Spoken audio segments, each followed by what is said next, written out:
What is up, my bitches? Today I'm gonna sit down with you, pretend that we're having a nice coffee, okay? I'm really bad at drinking this coffee, so I'm spilling it all over my shirt and you're just watching as I keep missing my mouth, and you become more and more concerned whether I'm joking or whether I actually just don't know how to drink a fluid, and I'm not gonna tell you the answer. Today, I'd like to imagine this as a little conversation, if you know what I mean. Because I'm gonna be answering some questions that people have for me, because I feel like as a creator, I don't get enough of an opportunity to talk about who I am outside of my content. And I don't want to know you guys outside of my content. God, you guys probably stink. I mean, you guys watch commentary videos for fuck's sake. But, I mean, what are you guys gonna do? Dislike this video? I mean, I can't even see the dislikes anyway, so who cares anymore, right? The feature's just redundant. Why not just remove the button entirely so that people aren't even tempted to click it? Because there's no point. But yeah, I'd like to have a little conversation where I sit down and talk to you guys. View this, if you want, as a 70k special. That number seems insane to me. I mean, I feel like whenever I hit a milestone, I always say, this number hasn't hit me yet. None of them have. Honestly, a subscriber milestone hasn't actually hit me and registered to me the magnitude of it since probably 4k subs, 5k maybe. I don't think the human brain is capable of processing numbers as big as 70,000. That's a lot of people. But yeah, thank you for that support. It really does mean a lot to me. And today, I'd like to, as I said, answer some questions. But before I do begin this video, I would like to say that if you aren't subscribed already, please do consider it. And even if you think you're subscribed, do check down below. Just check. Takes a second. I'd appreciate it. Because YouTube does actually unsubscribe people. I thought for a long time that was just a thing people said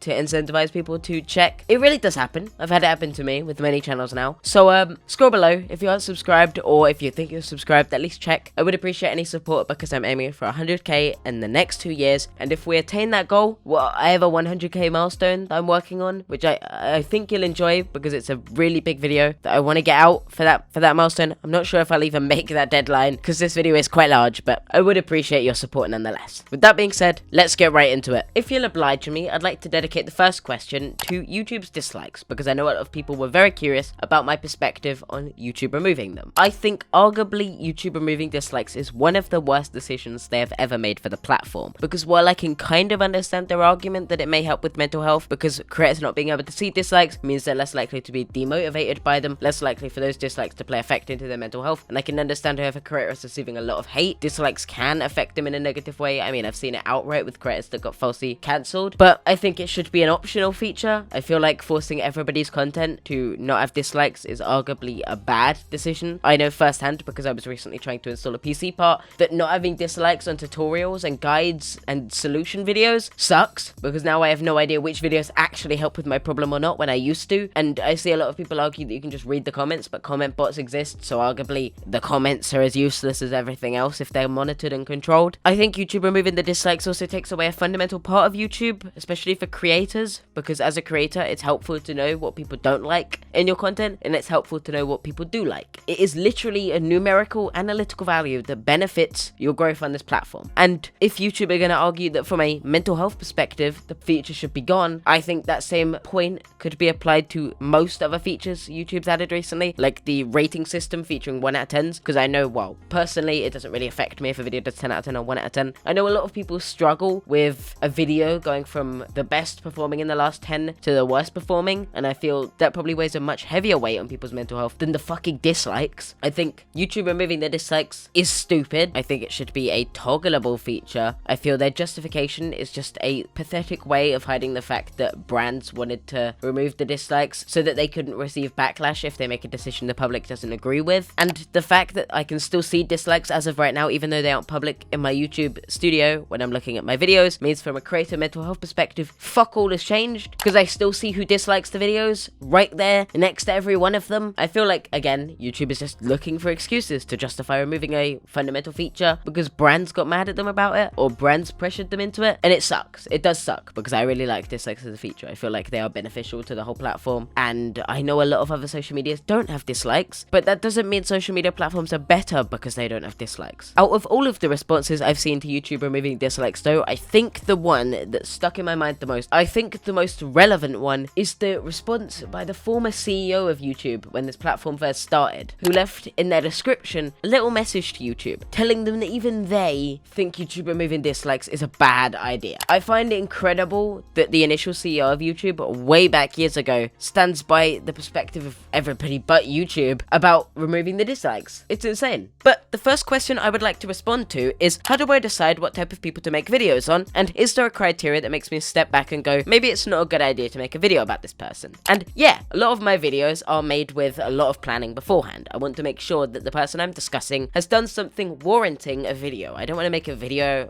venting really about something petty that some person's done because I have a personal grievance with them or because I've blown it out of the water for YouTube content. I also don't want to call out someone for doing something that I would do myself, because personally I feel like being a hypocrite with my content and making it seem like someone's bad for doing something that I would personally do myself is dishonest towards my audience. And sometimes the reason I wouldn't make a video is because of bias. Like, in some of my videos, I've cut out segments purely because I felt like what I was saying in those segments was biased towards or against a party because I had some sort of personal involvement or stake in the situation. I don't want to make content like that. Though I have made videos about personal disagreements, I like to make it very clear that my opinion is what I'm discussing in those videos. And when I'm making a video that's based purely on fact or call out, I don't want that to be the case. Is there a criteria that makes me step back and go, maybe it's not a good idea to make a video about this person? Of course. There's situations where I've made videos and I've been too concerned about the person I'm discussing's mental health to make the video. Or there's been situations where I feel like maybe I was too riled up in the moment and what they'd really done wasn't justifiable for a video. And sometimes it could be for my own safety that I don't make a video, or a lot of the time it's because I don't want to affect any sort of legal investigation, so I don't want to stick my video out there and throw any case out of the water. I've had information come to me before it goes public, and most of the time I don't like to publish that information unless I have consent of the parties, because I don't want to fuck anything up that's going on in private, if you know what I mean. My videos are here for public information that needs to be made public at that time, and if it's not a time sensitive situation, I feel there's no need to rush a video out. Another question I received was, am I your favorite person? Yes or absolutely yes. Why has no one cancelled Hopeless Peaches yet? Let's talk about that, you know. Hopeless Peaches should be cancelled, you know. Maybe in the past I was on the side against Prismate Luke and Creepshow Art. Maybe I was wrong, you know. This person in the replies, this Hopeless Peaches person, they need to be cancelled. Now, another question I received was, who is the most aggravating commentary YouTuber you've had to deal with? I feel like it probably goes without saying, but Kai Weiss. Do you think a redemption arc is possible for most people? Of course. When it comes to a lot of people that I call out, say they said something really offensive in the past, I think you can grow from that. I think you can change. I don't think that one mistake that you made in the heat of a moment makes you a terrible person forever, but I also feel like there's a lot of people I've discussed on this channel that aren't redeemable. And I feel like that probably goes without saying. I'm not going to state what type of people because it should be common sense, and if I was to state it, I probably wouldn't get paid for making this video, which doesn't sound like a great trade offer. And finally, how have I been this past few months? To be honest, the past few months have been really good for me. I've been in a situation, especially with YouTube, where I don't have to feel the need to push out content that doesn't meet my standards to meet a time crunch, which has allowed me to improve upon my craft, as I believe, allowed me to make more videos like the Kai Weiss copyright video that was 40 minutes long, where I just get to put in as much work as I possibly can, and it's allowed me an opportunity to work on a few hour long video that's coming in the future. I've been really great mentally because I've been given an opportunity now with YouTube to be able to comfortably rely on the channel without forcing out a video every day. And while I want to go back to daily content because I really enjoy daily content, I have been struggling to push myself to make that content when I know that I could make videos to a high standard by not doing it in certain occasions. But I'm still deciding on that, and I probably will go back to daily content, or I'll post whenever I really want to. As long as you guys enjoy the videos and are happy with that, I'm happy to continue the way this is going right now, because I really appreciate the support, and the support hasn't dwindled based on how much I've uploaded, so it doesn't seem like I really need to force myself to push out a video if it doesn't meet my standards. And really, just being able to post content in any form I want and to see it receive so much support, like 30,000 views a video I think is my average now, is incredible. It really means a lot to me that so many people appreciate and enjoy these videos that I put my hard work into, and it means a lot that you guys stick around for content.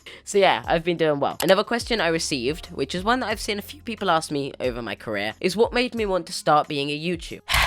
Let's take it back. About 6, almost 7 years ago, I was a big fan of a YouTuber known as Jacksepticeye. I remember in one of Jacksepticeye's videos, he talked about how he'd had people reach out to him and say that he'd helped them in some way. That he'd either helped them get away from a dark place in their life, he'd provided them entertainment, or that he'd done some other thing that had allowed them to feel better after a hard day or a hard week or a hard year. And being an 11-year-old, world, I was like, I would love to be able to do that for someone, which is really what started me making YouTube content. But as I continued YouTube, I decided that content I wanted to make content that was either entertainment that people could sit down, enjoy, and have fun with, that I enjoyed making, or content that I feel helps people in a way much beyond just a video a day that entertains them. Be that spreading information that helps people, or be that talking about situations that I feel my perspective can be beneficial on. Another question I got asked, and I was gonna do a physical gag for this, but my camera's decided to stop working, was what's my favorite kind of milk tea? And I hope you can hear my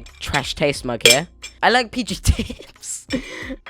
I'm a big fan of PG tips. There's not much other I like. There's a lot of shitty tea in the UK, but PG tips is great. Another question people asked was what got me from 0k to 69k, which was when I asked this question. Great timing. Nice. Well, if I'm honest, I'll attribute a lot of my growth and success to the YouTuber Pancho, someone who I reached out to for advice when I wanted to grow my channel, and the advice they gave me was to post daily. At first, I thought, that can't work. It wouldn't make sense for my channel to grow that quickly. I think I had 9k at the time, but as you're probably able to tell by the amount of success I've received, though it isn't to the level of Pancho's, Pancho was right. Daily content is for some reason an incredibly beneficial way to grow on YouTube, and I really appreciate that advice from Pancho because it did help, and I was able to make content I enjoyed at the exact same time as doing it. So when I started posting daily and I started seeing traction pick up, I just continued, and I'd say that's arguably what's got me here now. Though I feel some of what got me here was, I feel besides the dedication it takes to do something like that, a lot of what got me here, I believe, is just the amount of work I've put in, people I've worked with, everything that I've done to try and grow this channel. I feel like there's not one thing that can lead to success on YouTube, and I'd like to believe that I'd done something that helped with my growth outside of just posting daily. Because I mean, there's many other YouTubers that post daily. Not all of them achieve the kind of growth I've received. That's not to say that they don't deserve that growth. I just feel that maybe it's my British accent. Maybe I'm just so British that I captivated the eyes of the American audience. And another question I feel is incredibly interesting to discuss is if I've been recognized in public. Because I have. I've actually been recognized a good few times at my college, mainly from the Dream Drama. Which is incredible to me. I mean, I expected in video games, like there'll be video games I'm playing like Fortnite, or I think there was a time I was playing Valorant. Some person's just like, Harley? And I'm like, yeah. They're like, how's the Dream Drama? I'm like, oh yeah, it's good, mate. Which is bizarre, but I have had people at my college that have known me. I've had people that will just walk up to me when I'm walking down the road and be like, yo, HarleyTBS. I'm like, do I know you? Are you mocking me? Or are you actually someone that supports me? It's a mix of both. And the final question I'd like to answer for this video is, are there any criticisms I've received that have helped me grow my channel or better myself as a person? Yes, 100%, without a doubt. Yes, yes, yes, yes, yes. There are criticisms I've received that have helped grow my channel, like shortening my intros, like making my videos more entertaining by providing more energy and more personality, like adding more music to my videos, like having more fun with my videos, like taking liberties in my content that may take away from the information perspective to add more entertainment, like posting more frequently so that more people get the opportunity to see me, because at the end of the day, this platform's all about chance, and the more frequently you post, the higher chance you have to be put in someone's recommended and to grow. And criticisms that have helped me better myself as a person, 100%. There's a lot of things that I did in the past that I wish I fucking didn't do, and from criticism I've received from other people, I have definitely improved. Now, there's a lot of obvious ones there, some that have probably been quite obvious to an audience, so I'm not gonna spend my time discussing them. But yeah, there are criticisms that have helped me benefit and better myself. But with that being said, I'd like to end this video here. I hope this video has provided you more insight on who I am, while also answering some fun questions. Thank you to the hundreds of people who left questions. I really appreciate it. I'm sorry I couldn't go through all of them. I don't have enough time, but I do appreciate it anyway. Don't cancel me. Oh god, if I get cancelled, that is gonna age like sour milk. Thank you for watching. Feel free to subscribe to the channel. It'd be highly appreciated. Aiming for 100k in the next 2 years. I will see you next time. Peace. Shook hot chocolate. I think I just thought it would be cool, and now I'm just covered in hot chocolate. Yeah, thanks for watching. Bye. Says she wanna rock with a nigga like me. I'm a stylish guy. Spend a little guap with a nigga like me. We can catch a fly. Says she wanna rock with a nigga like me.